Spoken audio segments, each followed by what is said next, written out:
Well, hello there. And you are? I'm Ia Falcone, and I'm again running for City Council. Please, come in. Well, thanks for having me over Sure. today. I'll let you go first. Okay.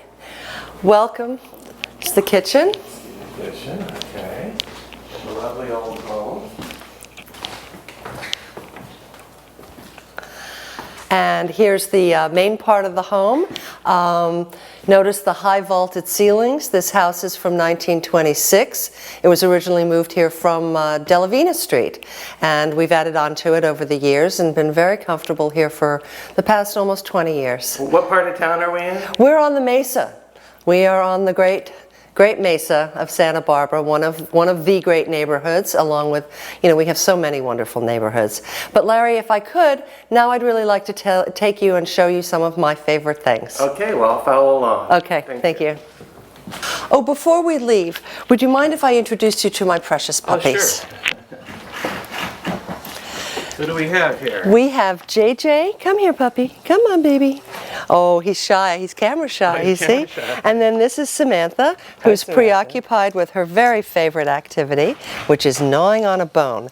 The only thing she likes better is running on the beach, and we're going to show you that beach in just a little while. Okay, so, very thank good. you. What you're looking at right now is Cliff Drive, which we just recently restriped to 2 lanes, put in a very visible bike lane, and made this more of a neighborhood street.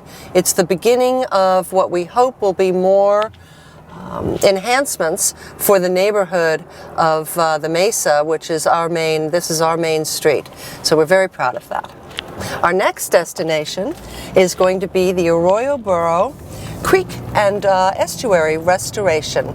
We're now in the Arroyo Burro Estuary Restoration, and you can see from what it used to be to what it is now, it's a gorgeous path of native plants, all funded by the Creeks Committee money. Well, over here, you'll see that this cement and revetments and all these various terrible things have all been taken out. The creek flow has been restored. The lagoon flow is no longer polluted, and you can see the beautiful restoration. And finally, on this same path now, you can cross this bridge that the city put in and go all the way up to the Wilcox Property, which is off-leash dog, and I'm going to take you to the beach off-leash dog area. Okay.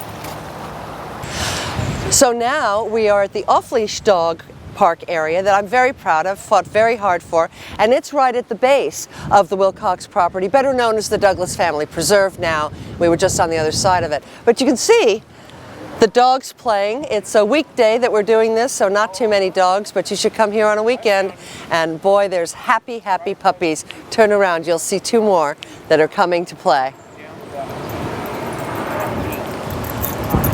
And now we are at the corner of Quarantina and Mason Street at what I refer to as the Big House, or the Major Recycling Center of Santa Barbara.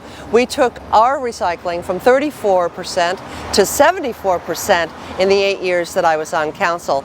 Anybody can bring whatever you want here, and they will do their best to recycle it, from old mattresses to wood, construction demolition. It's really a fantastic facility, and has helped us get a hold of our trash problem.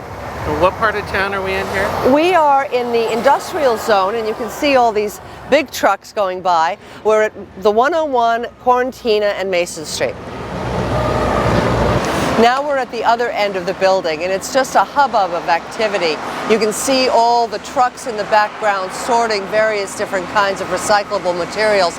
And up above, you can see where the folks up there are actually sorting through trash to put in one pile or another. This is a tremendous facility and goes a long way to keeping things out of the Tahiguis landfill.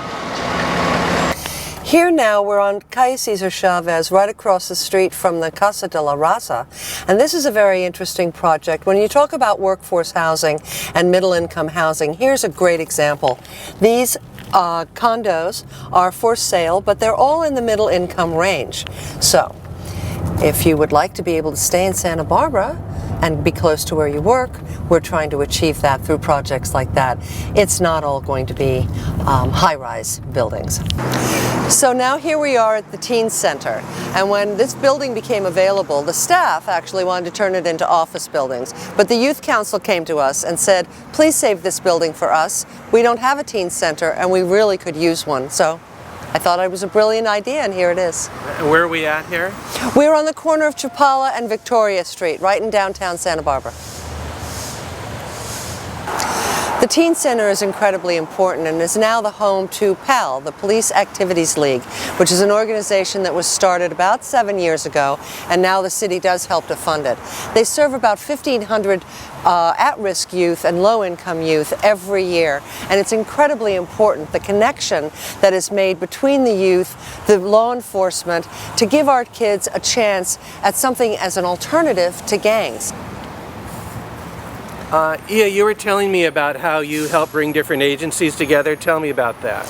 Well, when we started really seeing the gang research, and partly because the police numbers had been diminished, the gangs came back. And the problem with that is that all the agencies that are out there, the nonprofits, the governmental agencies, the county, the school districts, City College, UCSB, they weren't really working together. And so I helped to put together a group that really work together. It's called the South Coast Youth Gang Task Force, and it's up and running now, and there's much more collaboration between these organizations that deal with our young people to train them and to get them into skills so that they have hope for the future and are able to support their families into the future, and that there are alternatives to gangs, and good jobs is one of those. This is an incredibly important endeavor that everybody, the grown-ups in the situation, really are able to work together. The future of our youth really depend on it. This is an incredibly important place, an incredibly important project, and I am committed to seeing it into the future. Now and finally, we are at the harbor, which to me is Santa Barbara's playground, and I think for a lot of other people. Most importantly, this is a working harbor. This is a very picturesque microcosm of the city. There are people who live here, there are people who work here, there are people who own businesses, and there are people who play here. One of the main features here, however, is the working fleet of fishing boats that we have. It's really important. These folks are multi-generational, many of them, and they make their living still on the sea. We need to keep the harbor open, so we ask the federal government every year for upwards of $1 million to keep this harbor open, so that not only our fishing fleet can come and go, but also the Coast Guard Blackfin, which is stationed here as well. This is a very hard-working, wonderful place that we have finally been able to connect to the tourist destination of Stearns Wharf through all the new accoutrements that are on Cabrillo Boulevard, connecting the West Beach area and the tourist area of Stearns Wharf to this fabulous working harbor, which is one of the lifebloods of Santa Barbara. So I'm very happy to be here showing this to you today, and thank you very much for all of your time and taking this journey with me. I appreciate it, Larry, very much, and I do hope I've earned your vote on November 8th. Okay, well, thank you, Ia. Good luck to you. Thank you so much.